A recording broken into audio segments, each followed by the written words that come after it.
If you're Notre Dame, how are you left out of the top 12 when you didn't play one ball game? I think even for the college football fan, there's just confusion. What are we looking for? Most deserving or best? It's like there's this target and it keeps moving. Just tell me what the target is. On Sunday, the College Football Playoff Committee did something that might have just broken college football forever. And guys, I'm not being dramatic here. I mean, come on. When am I ever dramatic on this YouTube channel? Jokes aside, what happened to Notre Dame might genuinely be one of the most inexplicable, inconsistent, and flat out embarrassing decisions we've ever seen from any playoff committee in any sport. And the fallout?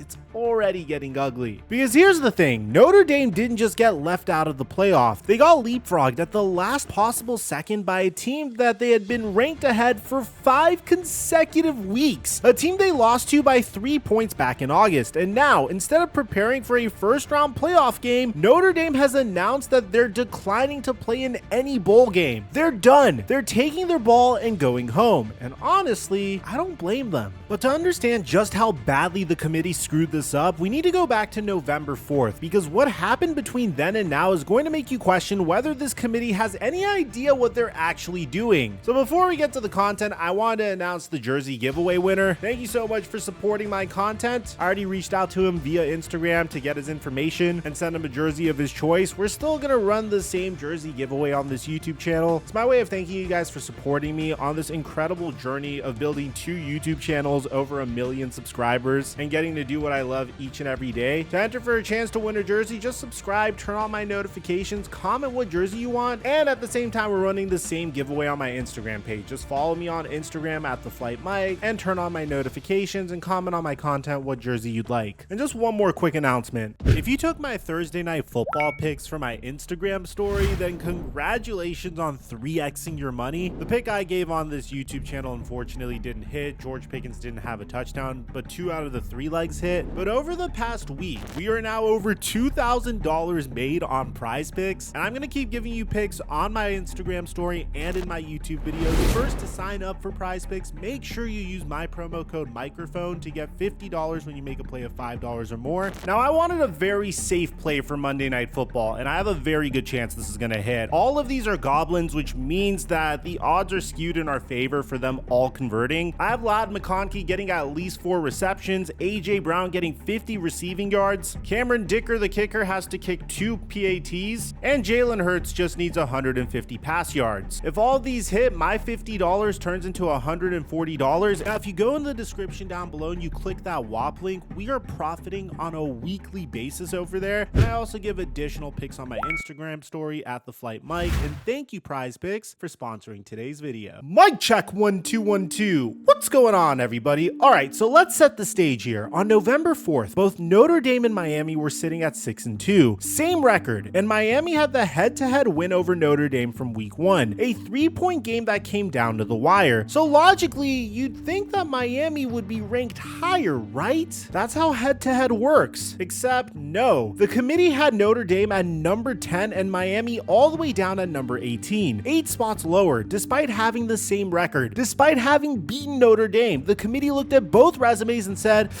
yeah, Notre Dame is clearly the better team here. And for 5 straight weeks, they kept it that way. Now, here's where it gets insane. Notre Dame went on an absolute tear to close out the season. They won 10 games in a row, and they didn't just win these games. They annihilated their opponents. They beat USC 34-24. They destroyed Pittsburgh on the road 37-15, and they literally dominated Syracuse 70-7. That's not a football score. That's literally a video game on rookie mode. They finished the season with a top 5 scoring offense at 42 points per game and a top 15 scoring defense, giving up just 17.6. By every metric, Notre Dame was playing like one of the best teams in the country. And what did the committee do? They dropped them. First, they bumped Alabama ahead of Notre Dame after the Tide barely escaped a 5-7 Auburn team on the road. The committee literally said that Alabama's gutsy 4th down call in that game swayed them. A gutsy 4th down call against a losing team. That was enough to jump a Notre Dame team that had just blown out Stanford. The committee was like this. I don't give a piss about nothing but the Tide, baby. But that was just the setup. What happened on Selection Sunday is what's going to have people talking about this for years to come.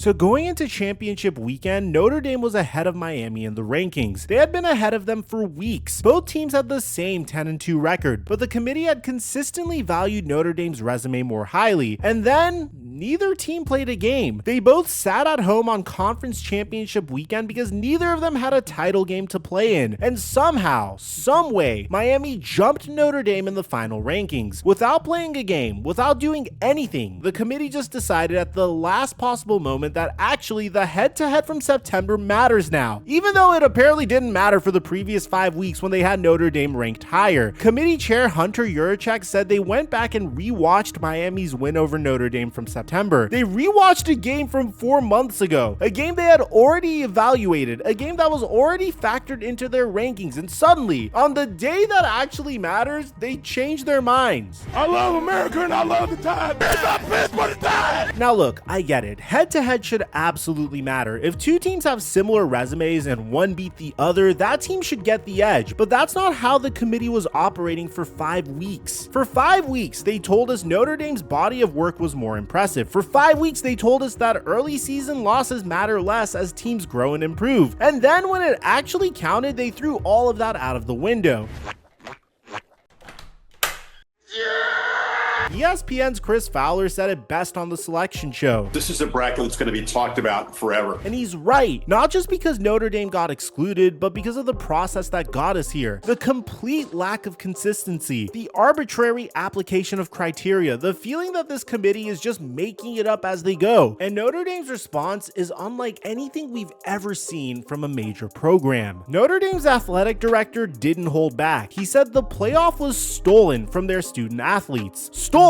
That's not typical athletic director speak. That's a man who feels like his program just got robbed in broad daylight. And he made another point that really stuck with me. He said any rankings or show prior to the final one is an absolute joke and a waste of time. And he's kind of right, isn't he? What's the point of weekly rankings if the committee can just flip everything at the last second? But the real bombshell came a few hours later. Notre Dame announced that they're declining to participate in any bowl game. They released a statement saying, as a team, we've decided to withdraw our name from consideration for a bowl game during the 2025 season. We appreciate all the support from our families and fans, and we're hoping to bring the 12th national title to South Bend in 2026. Now, some people are going to call this bitterness or sour grapes. They're going to say that Notre Dame is being dramatic, that they should take their lumps and go play in a consolation bowl. But think about it from the player's perspective. You just won 10 games in a row by an average of like 30 points. You did everything the committee asked you to do after those early losses, and then you got told it doesn't matter because of a week 1 game that the committee apparently forgot about until the last possible second. Why would you go play in a dude wipes bowl after that? Why would you risk injury in a meaningless game when you feel like you got cheated? Jeremiah Love, their star running back, just put up 1,372 yards and 18 touchdowns this season. He's got NFL money on the line. Marcus Freeman has a top 5 recruiting class coming in. What does Notre Dame gain from playing in a bowl game that means nothing? Screw you guys,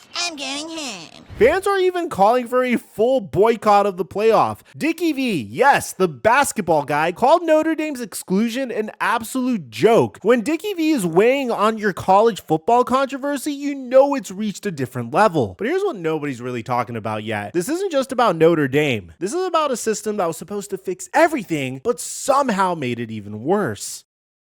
Remember when they expanded the college football playoff from 4 teams to 12? The whole point was to eliminate controversy, to make sure deserving teams didn't get left out, to give more programs a shot at the national title. And now in just the second year of the expanded format, we have arguably the most controversial snub in playoff history. Chris Fowler is already predicting more format changes. He pointed to the tweak they made last year when they ended the confusing distinction between seeding and ranking, and suggested another structural change could be coming after this disaster. And he's probably right, because the current system has a fundamental problem. There's no transparency, no clear criteria, and no accountability. Think about it. Does head-to-head matter? Sometimes. Does strength of schedule matter? Sometimes. Do conference championships matter? Apparently not that much, since Miami didn't play in one and they still got in over Notre Dame. Does recency matter? You would think so. Notre Dame won 10 straight to close the season, but apparently not enough to overcome a September loss. The committee gets to pick and choose which criteria matters for which team on which week. And that's not a playoff selection process, that's just coasting and going based off of vibes. It's a group of people in a room making subjective decisions with no real framework to guide them. And when you operate like that, you get outcomes like this. Even Nick Saban weighed in, saying that all three bubble teams, Notre Dame, Miami, and Alabama, deserve to be in the playoff. And when the greatest coach in college football history is saying the system is broken, maybe we should listen. Now, I know some of you guys are screaming at your screens right now, but Mike, Notre Dame chose to be independent. They made their bed and they should sleep in it.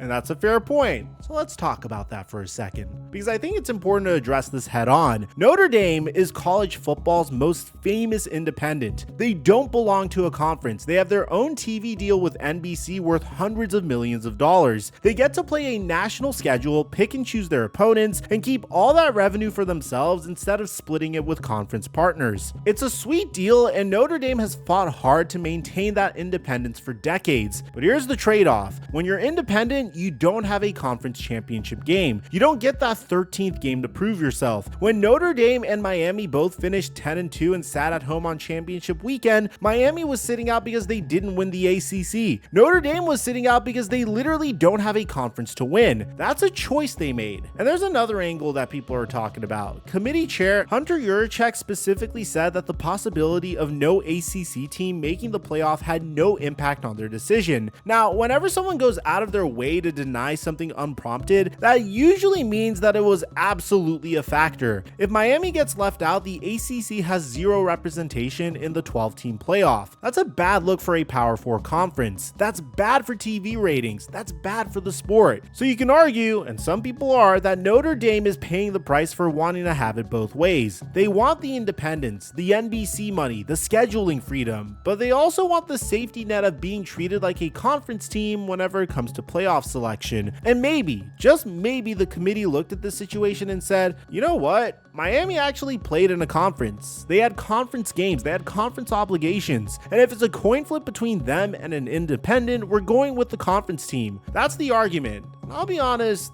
there is some logic to it. But here's why that argument completely falls apart.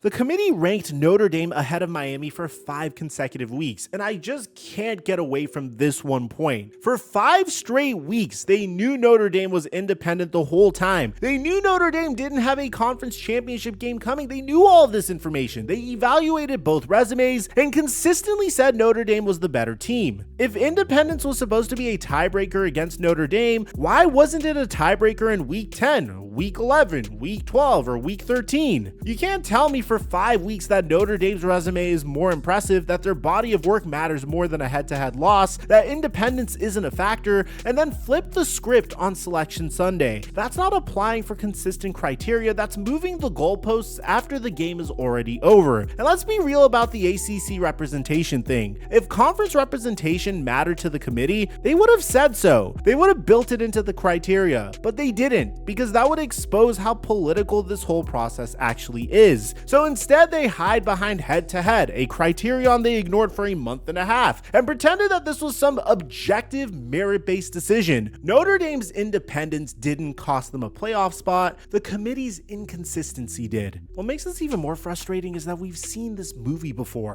Last year, the committee almost put a 3-loss Alabama team in the playoff, which would have been insane. The year before that, they left out an undefeated Florida State because of an injury to their quarterback. Every single year, there's a new controversy, a new team that feels robbed, a new set of criteria that apparently only applies to certain programs. And the worst part, there's no mechanism for appeal. There's no review process. There's no explanation beyond a few quotes from the committee chair that doesn't really explain anything. Notre Dame just has to accept that their season is over because a group of administrators in a conference room decided that a September game matters more than a 10-game winning streak. The bracket is set. Indiana is the 1 seed. Ohio State is 2. Miami is heading to Texas A&M for a first-round game, and Notre Dame is heading home. no bowl game, no playoff, just a long offseason to think about what could have been. Marcus Freeman is 43-12 at Notre Dame. He took this program to the national championship game last year. He's recruiting at an elite level, and none of that mattered when the committee decided to change the rules at the last second. Look, I don't know what the solution is here. Maybe they need to go to an automatic qualifier system where conference champions get in regardless of record. Maybe they need to expand to 16 teams. Maybe they need to implement a selection committee with actual transparent criteria that they have to follow. But something has to change, because what we saw on Sunday is unsustainable. You can't have a system where teams don't know what they're playing for. You can't have a system where the criteria changes week to week. You can't have a system where a 10-game winning streak means less than a head-to-head loss that the committee apparently forgot about for a month and a half. At the end of the day, Notre Dame's going to be fine. They've got a loaded roster coming back next year. They've got one of the best young coaches in the country. They're going to be a playoff contender again in 2026, and maybe the snub becomes motivation that fuels a championship run. But the college football playoff, it's broken. And until they fix it, we're going to keep having these conversations every December. We're going to keep watching deserving teams get left out while the committee applies whatever criteria is convenient that particular week. We're going to keep pretending that this is a legitimate playoff when it's really just a beauty pageant with no consistent judges. The expanded playoff was supposed to be the answer. Turns out, it just created more questions, and Notre Dame is paying the price. Let me know what you guys think about this in the comment section down below, and if you guys are enjoying the college football content, because I don't know if you guys know about this, but ESPN may have played a hand in this. I made a separate video on this on Sunday. I'm going to leave it in the end screen. I'll meet you guys there. I'm your boy Mike, and I'm dropping our mic until our next upload.